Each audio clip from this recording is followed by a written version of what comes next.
My son said I wasn't family at Christmas, so I stopped paying for his family's lifestyle.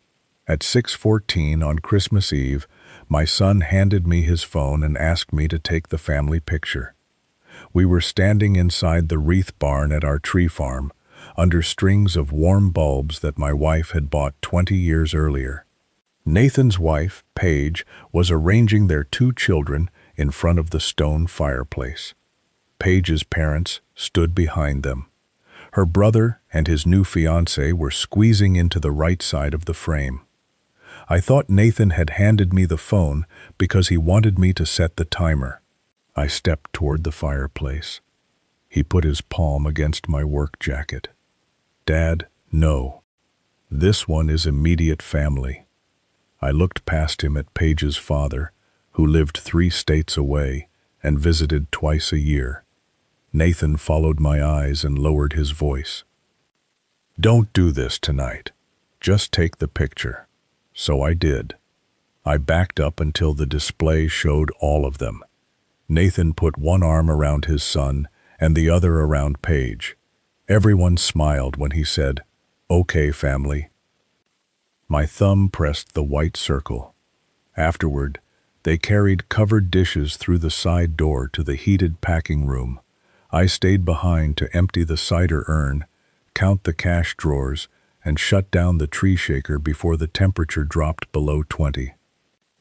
Before I tell you what those payments covered, tell me where you're listening from tonight. On the drive home, I kept hearing the way he had said immediate, not cruelly, almost carefully, as if he were correcting a mistake on an order form. At a red light outside Sparta, Michigan, I opened the glove compartment and found the January household sheet I had printed that morning. 3 payments were due in the first week of the new year. I folded the sheet once and put it in my coat pocket. The farm had been in our family for 32 years, although farm made it sound older and grander than it was. Elaine and I started with 12 acres of tired pasture, a borrowed post-hole auger, and 6,000 seedlings that looked too small to survive a hard rain. I had spent most of my working life with a rural electric cooperative. I began on a line crew and finished as a field superintendent, the man who got called when wind put 3 counties in the dark and nobody could agree which feeder to restore first. Elaine taught art at an elementary school. She could make a room of restless 8-year-olds quiet down by handing them paper and refusing to raise her voice. The tree farm was her idea. She said children should know that Christmas trees did not arrive wrapped in plastic at a garden center. She started inviting classes out in October. The children tied colored yarn around the trees they liked, then came back with their parents after Thanksgiving. By the 2nd year, she had talked 3 schools into selling our wreaths as fundraisers. Nathan grew up in those rows. When he was 12, an ice storm bent nearly 200 young firs toward the ground. He and I walked the rows after dark with headlamps, driving stakes and tying trunks upright with strips cut from old feed sacks. His gloves were too thin, but he would not go inside. Around midnight, he held a crooked Fraser fir steady while I packed soil around the base. "One day," he said, "I'm running this place." I told him he would have to learn how to sharpen a chain without ruining it first. He laughed so hard the headlamp slid over one eye. I kept paying for that version of my son long after he had become a man. Nathan did not come straight to the farm after college. He worked in warehouse logistics near Grand Rapids, married Paige, bought a starter home, and became the kind of person who could tell you exactly how many minutes a delayed truck would cost a company. When Elaine got sick, he took leave more often than I did. I told myself the farm needed me. Our Christmas season paid most of the year's expenses in 6 weeks. The irrigation pump had failed that summer. A section of the sales barn roof leaked. We had planted a new field of concolor fir that needed water every 3 days. All of that was true. It was also easier for me to repair a pump than help my wife into the shower. Nathan did the things I avoided. He learned the medication schedule. He sat with Elaine when she could not sleep. He called the hospice nurse when her breathing changed. Paige brought the children over after school and kept them quiet in the back room. I came in smelling of diesel and wet soil, asked whether everyone had eaten, and then paid for whatever needed paying. 3 months before Elaine died, she watched me write Nathan a check at the kitchen counter. "You keep paying him because you don't know how to say sorry," she said. I told her the check was to replace wages he had lost. "I know what the check is for," she said. "I'm asking what you think it fixes." I put the cap back on the pen and changed the subject. After the funeral, Nathan left his warehouse job and came to the farm full-time. We never had a formal talk about what he had given up. I said something vague about the farm taking care of him if he took care of the farm. He heard a promise. I meant a salary, a share of profits, when there were profits, and help while he got established. Neither of us asked the other to be more exact.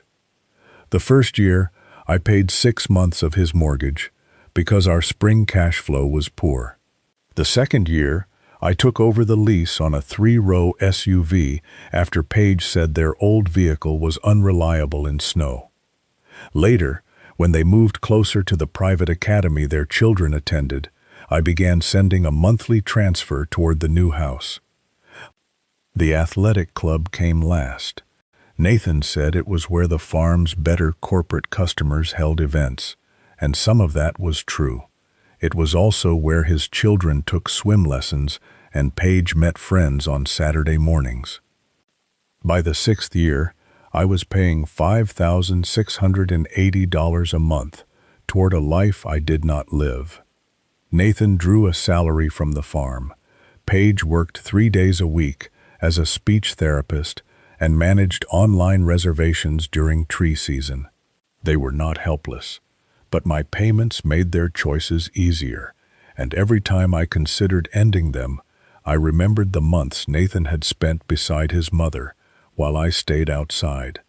I kept writing checks because they were easier than saying I had failed him. After a while, the checks also gave me an excuse not to ask whether he still wanted me around when nothing needed paying. Nathan replaced Elaine's school fundraiser program with prepaid corporate packages because the margins were better. He turned the old wreath room into a photo studio with fake snow and timed appointments. He stopped letting customers bring dogs after one knocked over a display. Some of those changes made sense. The farm earned more under him than it ever had under me. What did not make sense was the way every disagreement ended. "You asked me to run it," he would say. Or, "You said the farm would take care of us." He spoke as if those 2 sentences settled every question about money, family, and ownership. On Christmas Eve, I gave him the first chance to explain. I waited until his guests had gone and found him in the equipment shed, checking the fuel gauge on the skid steer. The heater clicked without producing much warmth. Melted snow had made dark crescents around his boots. "Why wasn't I in the picture?" I asked. Nathan kept looking at the gauge. "You were working. You handed me the phone." He exhaled and shut the machine door. "Paige's parents came for Christmas. We wanted one picture without farm stuff in it." "I'm farm stuff?" "That's not what I said. It's close." He rubbed his forehead with 2 fingers. "Dad, every holiday becomes a discussion about what Mom used to do, what we changed, what you paid for, what you still own. The kids feel it. Paige feels it. I feel it." I asked whether he believed I was family. He gave an answer to a different question. "You're my father. That doesn't mean you get to stand in the middle of everything." I could have stayed. I could have argued until he said a sentence I liked better. Instead, I told him to lock the fertilizer cabinet before he left. Then I drove home. The day after Christmas, I did not go to the farm. For 31 years, I had gone in on December 26th to clear the office, stack unsold wreath rings, and write down what we should change next season. That morning, I sat at my dining table with the January household sheet, a yellow legal pad, and the small calculator Elaine used to keep beside the flour canister. The house payment was first. I had been sending $2,900 on the first business day of every month. Nathan and Paige paid the rest. The transfer had started as a one-year arrangement. Nobody had called it temporary in at least 5 years. I canceled it. The SUV lease was next. I had signed as the primary lessee because Nathan's income had looked uneven on paper after he left the warehouse. The lease had 7 months remaining. I called the finance company, learned that I could not simply remove my name, and arranged for the January payment to be the last one I would make. Nathan would have to refinance, assume the lease if approved, or return the vehicle and cover the early termination amount. Then I called the athletic club. The membership was in my name, with Nathan's family listed as household users. The membership would end at the close of the billing cycle. His salary stayed untouched. The farm account, the children's school, and Paige's work stayed outside it. Only 3 personal payments stopped, all of them grown from an apology nobody had agreed to accept. At 11:20, Nathan called. He had received the automated notice about the monthly transfer. "Did you cancel the house money?" I stopped it. There was a pause long enough for me to hear one of the children in the background asking where a charger was. "Because of a picture?" he said.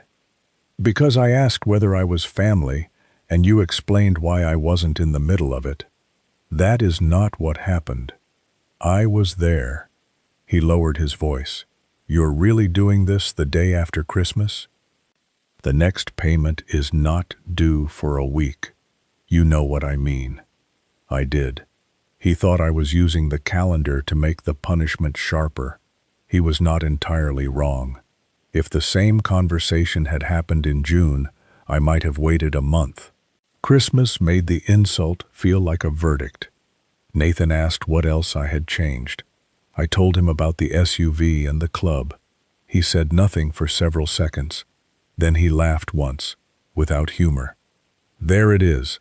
"What?" "The price of disagreeing with you." I set the phone on speaker and moved the calculator away from my elbow. "You said I wasn't part of the family picture. I said you don't get to control every family moment because you write checks." That isn't the same sentence. It is the same problem. That answer stayed with me because there was truth inside it. I had never told Nathan he had to invite me somewhere because I paid for his house. I had never threatened to stop a transfer during an argument. Still, the payments were always in the room. Everybody knew who made their life possible. I liked telling myself I never mentioned it, as if silence made the power disappear. Nathan said they had built their budget around my promise. I reminded him there was no written promise. "That's convenient," he said. "You get to be vague when it helps you, and exact when you're angry." He was speaking faster now. "I left a real job for that farm. Paige carried our insurance for 4 years. I missed promotions. I gave Mom medicine at 2 in the morning while you were fixing a roof that could have waited. You said the farm would take care of us." I did not answer right away. The refrigerator motor came on behind me. "I said it would take care of you," I told him. "I did not say it would buy every version of your life forever. And you decide which version is acceptable? No, you do. You pay for it." He ended the call. By noon, I had 4 missed calls from Paige. I returned the last one. She did not begin with an accusation. "Is the club really canceled?" she asked. "At the end of the month? All right." Her voice sounded tired, not surprised. The car too? I'm making the January payment. After that, you two decide. The lease is in your name. The finance company gave me 3 options. Nathan can call them. Paige was quiet. Then she said, "You know he thinks you waited for a reason to do this." I asked him a direct question. I know what he said. That caught me. "You were standing across the room. I heard enough." "Then why didn't you say anything?" Her answer came quickly. "Because I have spent 8 years standing between both of you, and neither one of you notices unless I stop." I leaned back in my chair. Paige said the family picture had been Nathan's idea. Her parents had not asked for it. She had suggested taking one with everyone and one with just their household. Nathan said that would create an argument about which picture went on the farm's Christmas card. So he solved it by keeping me out of both? He thought you would make a point about it. I asked why. You always ask why when you already know what answer you want. I almost told her she was defending him. She stopped me before I could. I'm not saying he handled it well. He didn't. I'm saying you are cutting $5,000 from a household with no conversation, and you want to call that a boundary instead of a reaction. She was right about one part. I had acted before giving them notice. I asked whether they could cover their mortgage without me. "Yes," she said, "if we change almost everything else." That is what most families do.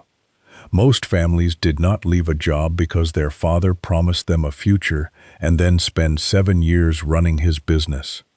It is his business too. Not on paper. There it was again. The sentence Elaine had warned me about, wearing different clothes. I owned the land, the buildings, and 60% of the operating company. Nathan owned 40%, drew a salary, and made most daily decisions. I had told him for years that the farm would be his someday. Someday had no date, no price, and no plan. I had left myself room to change my mind. Nathan had built his plans as though I never would. Paige said they would return the SUV if they had to.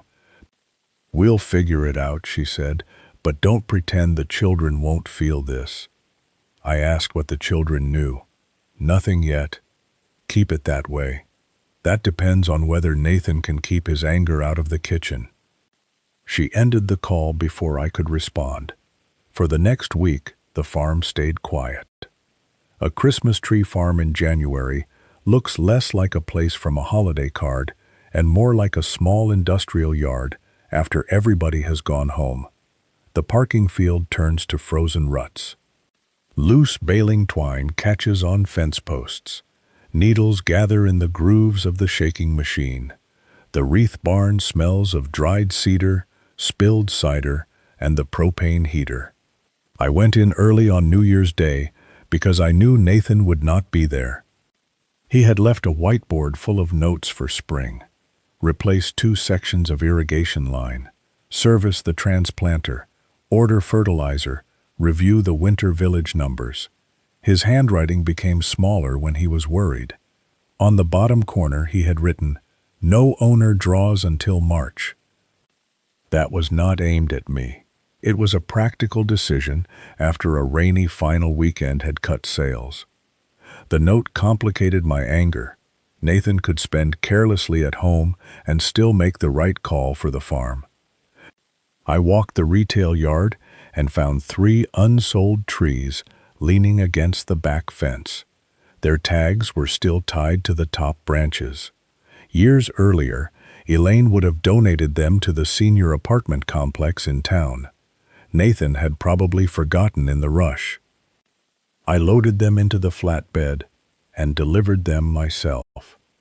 On the way back, I wondered whether I was doing another thing I would later expect someone to remember. The first practical consequence arrived in the second week of January. Nathan returned the SUV. The finance company charged an early termination amount, and because my name was on the lease, the bill came to me. Nathan transferred half without being asked, and sent a message saying he would pay the rest over 3 months.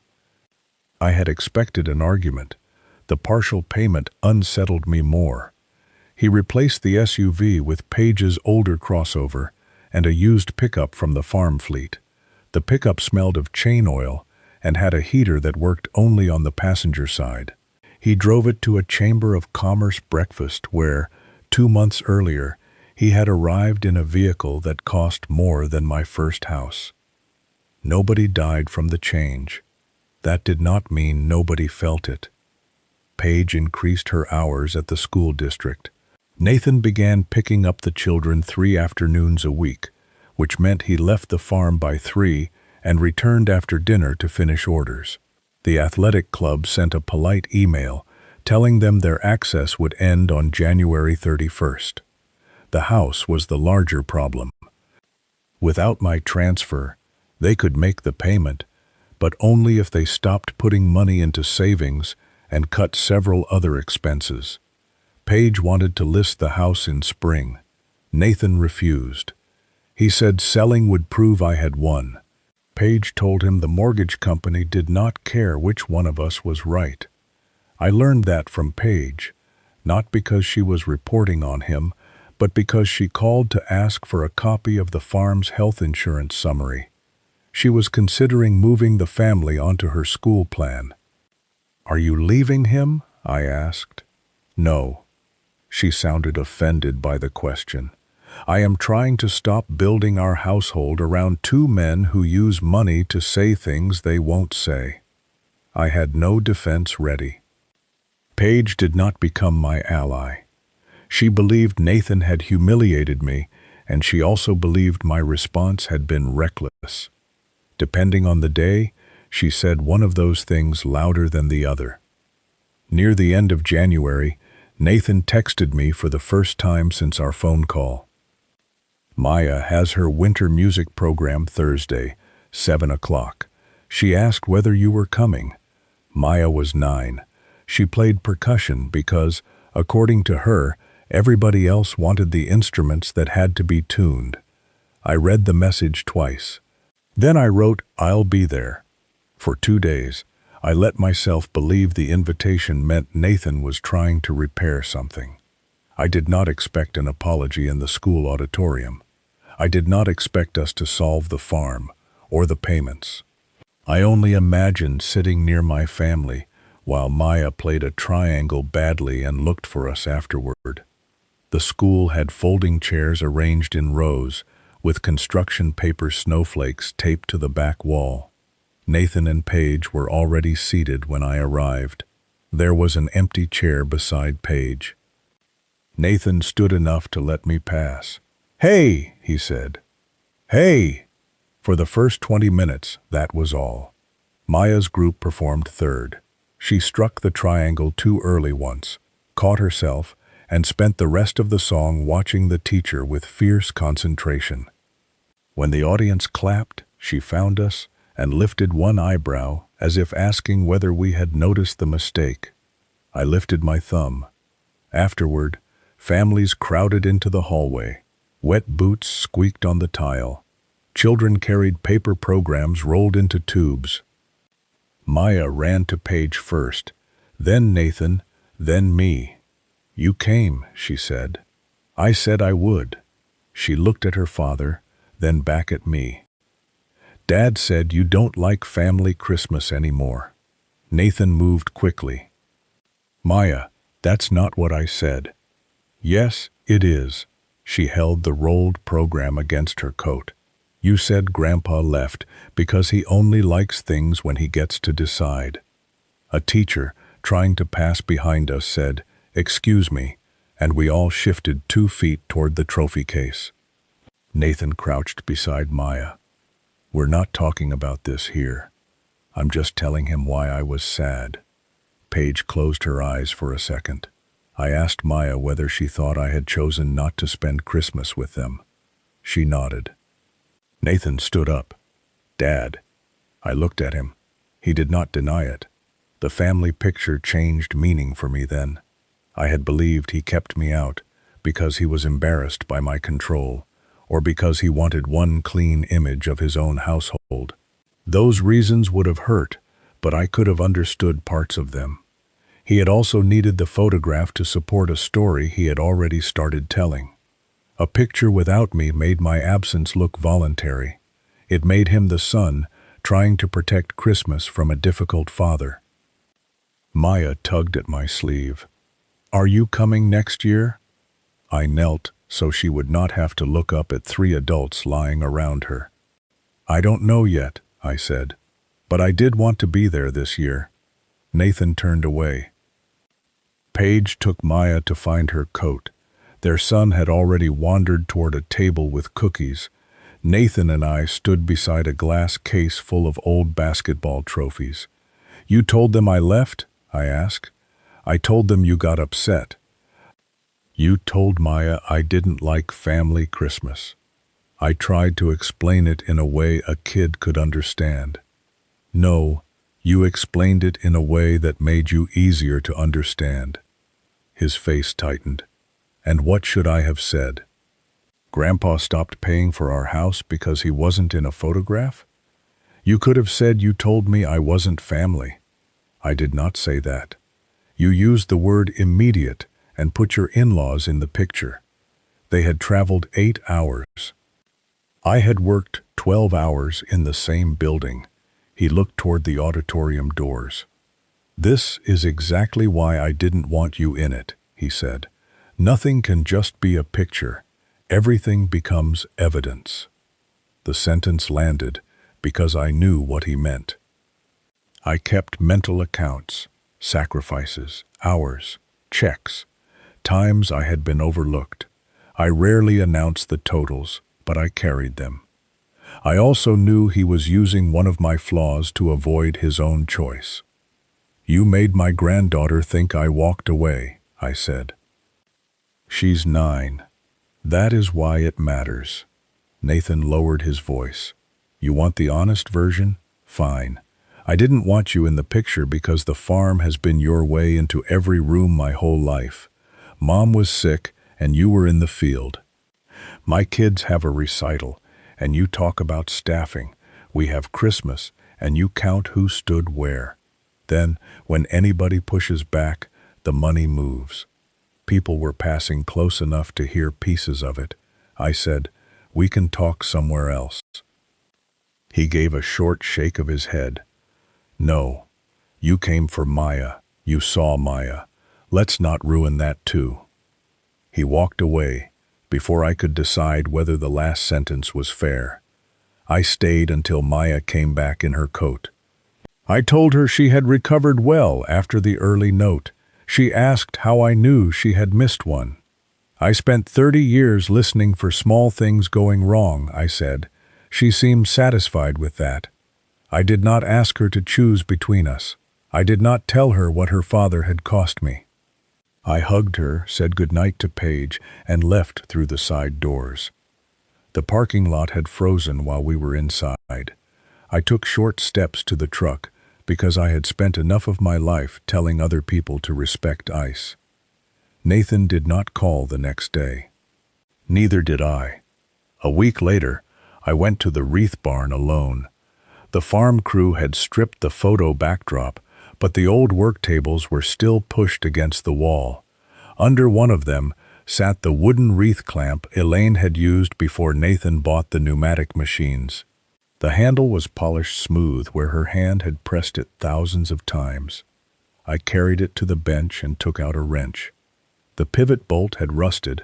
I sprayed it, waited, and tried again. When it finally moved, the metal gave a small, dry squeal. I could see Elaine at that table telling a group of 5th graders that a wreath did not have to be perfectly round to be worth hanging. I could also hear her at our kitchen counter asking what I thought a check fixed. I tightened the bolt too far, loosened it, and set the wrench down. There was nobody in the barn to watch me keep my face under control. I sat on the edge of the work table and pressed both palms against my knees, until the shaking stopped. The hardest part was not that Nathan had called me controlling. The hardest part was knowing he had learned some of that control from the way I loved him. The next morning, I called our accountant and asked for a meeting that had nothing to do with taxes. Marion Cole had handled the farm books since Elaine and I were writing customer names on index cards. She was 63 and planned to retire after one more tax season. She had no interest in spending that year refereeing us. I explained the payments and the Christmas argument. Marion pulled up the operating records before I finished. Nathan's salary was reasonable. His profit distributions had stayed modest because most earnings went back into equipment and planting. The house, vehicle, and club payments never touched the farm books. They were personal gifts from me. "Can I stop them?" I asked. "You already did." "Was I wrong?" She took off her glasses. "You were allowed to stop.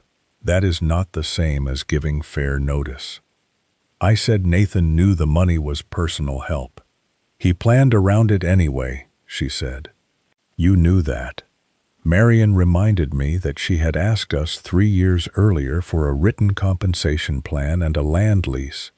I had said we would handle it after the season. Nathan had said formal papers would make it look as though he did not trust me. "I let both of you postpone it," she said. "That part belongs to me." She would help separate the business from the family arrangement, but she would not carry messages or design a punishment.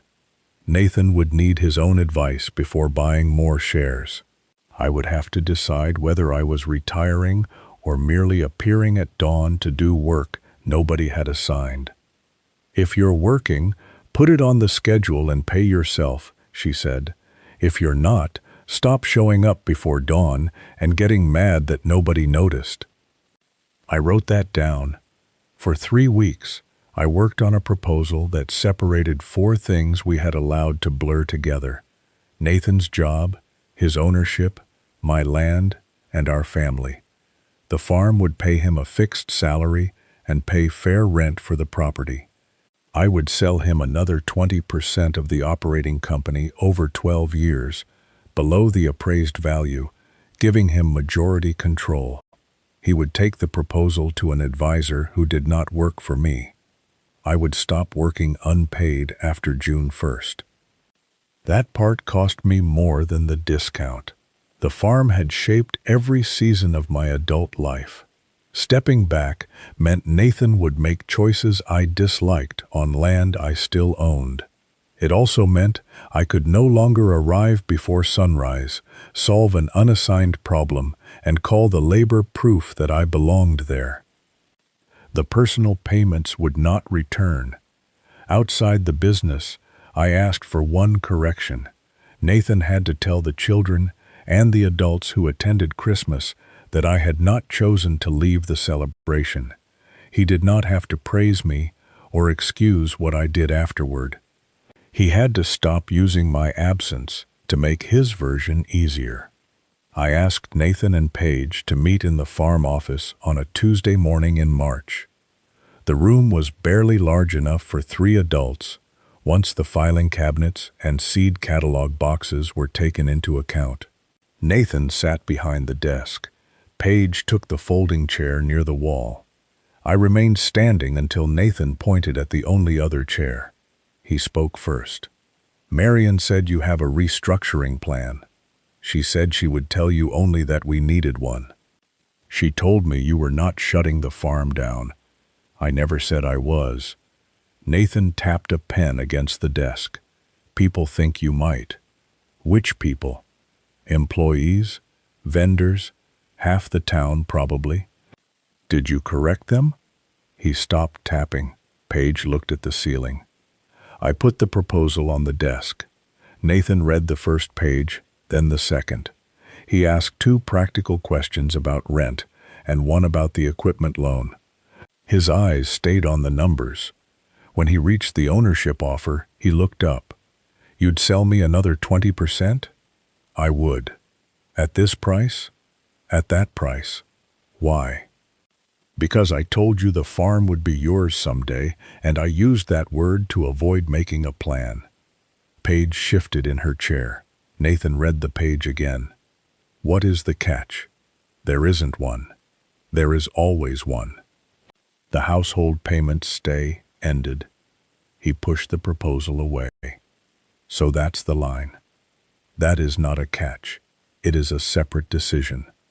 It is separate because you say it is. Paige leaned forward. Nathan, read the rest. He ignored her. You want me to buy what I spent 7 years building while you keep the land under it. I am offering you majority control at a discount. You are offering me debt. Yes. Ownership costs something.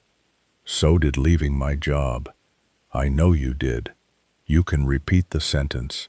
You weren't the one who left the job. His voice had not risen, but the skin around his eyes had reddened. I had a pension path. Paige and I were finally getting ahead. Then Mom got sick, and every time I came here, something else was failing. Her, the roof, the irrigation, you. Paige said his name quietly. He kept going. You stood outside and fixed things because inside she was dying. I stood inside. Afterward, you told me the farm would take care of us. So yes, I believed you. Maybe I wanted to believe you. Then I made it profitable, and you still walked around like I was borrowing your life. I let him finish. He deserved that much. I did leave you inside with her, I said. Nathan's mouth opened, but no words came. I told myself I was protecting the farm for all of us. Part of the time, I was hiding. You carried things I should have carried. I paid you because it was easier than admitting that. Paige looked down at her hands. Nathan stared at me as if I had answered a question he had stopped asking years earlier. I continued, before I lost the nerve. I kept writing checks and telling myself that settled something. I said, you counted them as part of what I owed you. I counted them as an apology. We never agreed on either one. He turned the proposal sideways on the desk. So you admit it, but the payments still stop. They do. That sounds convenient too. It may be. I am still not restarting them. He asked whether I wanted his children to leave their school. I told him I wanted him and Paige to decide what they could afford. You knew what cutting the transfer would do. I knew you would have to change your life, and you did it because I hurt you. Yes, I was angry. Paige looked at me then. It was not the answer she expected. I did not dress it up. The timing had been reactive. Christmas had made me angry. I could have given them 30 days. I had chosen not to. Nathan said, at least that's honest. It is late, I said, but it is honest. I told him the second condition. He had to correct the story about Christmas. His expression closed again. You want a public apology. No, I want Maya to know I did not choose to leave. She knows you're angry. She thinks I did not want her. That is not what she said. It is what a child hears when her father says, Grandpa does not like family Christmas. Nathan stood and walked to the office window. Outside, a crew member was moving empty tree stands into a storage container. You stopped the money, he said. You haven't called the kids. You missed Ben's basketball game last week. You told me not to turn every event into evidence. So now you stay away to prove a point. No, I stay away because I do not know whether I am invited or tolerated. He turned around. You need everything defined. I did not. That was the problem. Paige put the proposal down. Stop. You're both arguing with things the other one did years ago. Neither of us answered.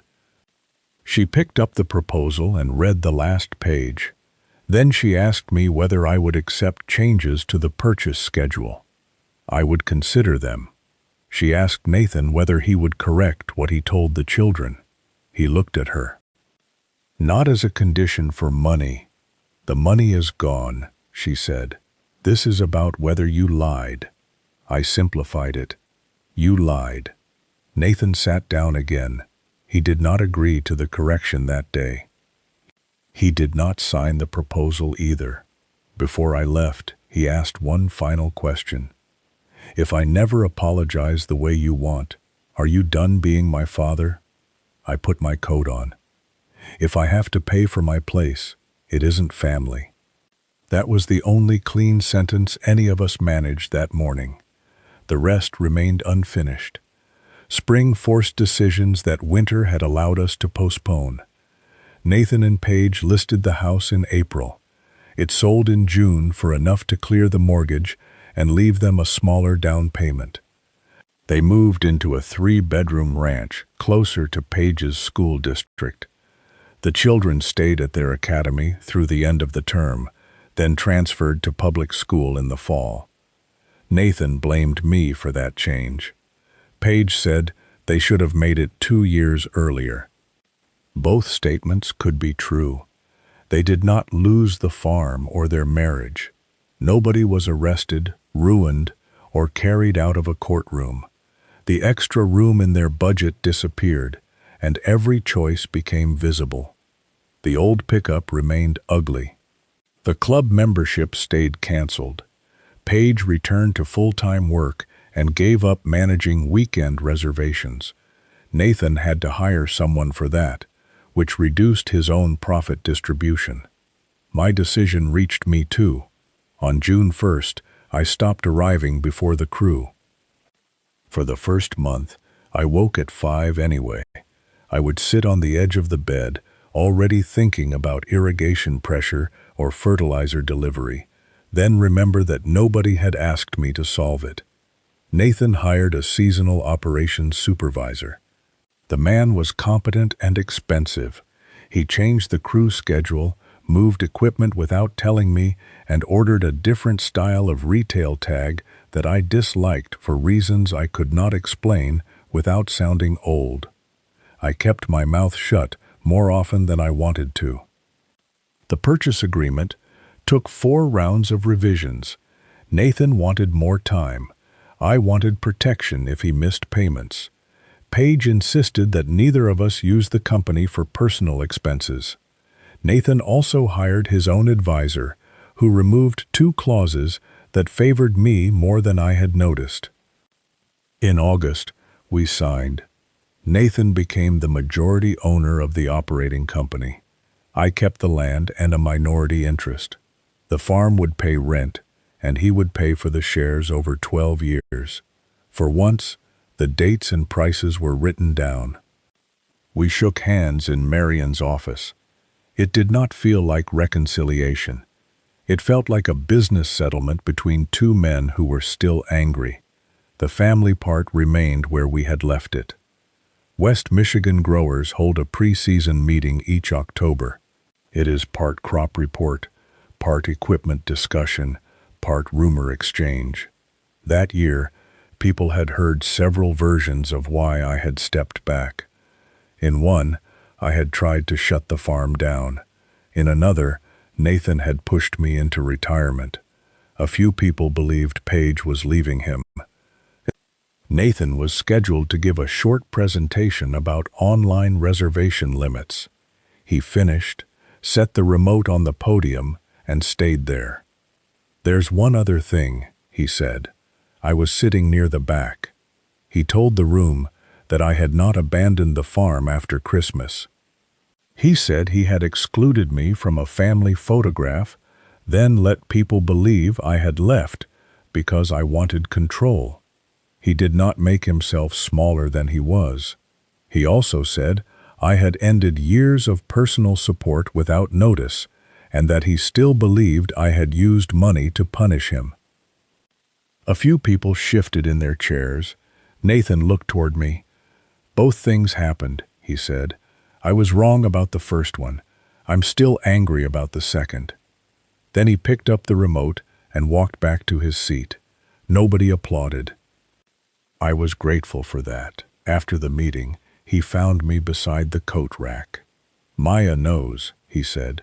"Ben too, Paige's parents, everyone who was there. Thank you. I didn't do it for the ownership deal." "I believe you." He looked as though he wanted to say more. Instead, he asked whether I had noticed the new retail tags. I noticed. "You hate them." "I do. They scan faster." "I can see that." It was the first conversation we had, in months, that did not end with somebody leaving. The following Christmas Eve, Nathan invited me to the farm after closing. He did not say family dinner. He did not say photograph. He wrote, "We're meeting in the office at 5 to review final numbers. You're still an owner. Come if you want." I went. We reviewed sales, labor hours, and the weather loss from the second weekend. Paige came in once to ask when he was leaving. The children waved through the window, but did not come inside. At 6:10, Nathan closed the laptop. "We're taking the picture in 10 minutes, he said. I waited. "You can be in it," he added. The offer mattered. It did not erase the year. I looked through the office window at Paige trying to straighten Ben's collar, while Maya argued about where everyone should stand. "I won't take it," I said. Nathan frowned. "What?" "Use the timer."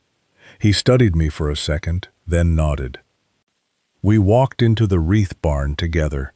Paige's parents were there again. Nobody made a speech. Nathan moved one chair, Paige told Ben to stop pulling at his sleeve, and Maya waved me toward the open space at the end. I stood beside her, not in the center. The timer blinked. For a few seconds, all of us looked toward the same small light. After the picture, I put on my coat. I did not follow them into the packing room, and Nathan did not ask me to stay. We still did not know how to spend an evening together. The drive home felt different anyway. I had not restarted a payment. I had simply chosen not to leave the frame to prove a point. Nathan and I still work through written agendas. I do not pay his household bills. He does not call me every week. Some months, the distance feels healthy. Other months, it feels like another name for loss. The photograph sits in a drawer in my desk. I am not ready to frame it. I no longer pretend I was never offered a place in it. Would you have stopped the payments after that Christmas, or given the family more time before changing everything?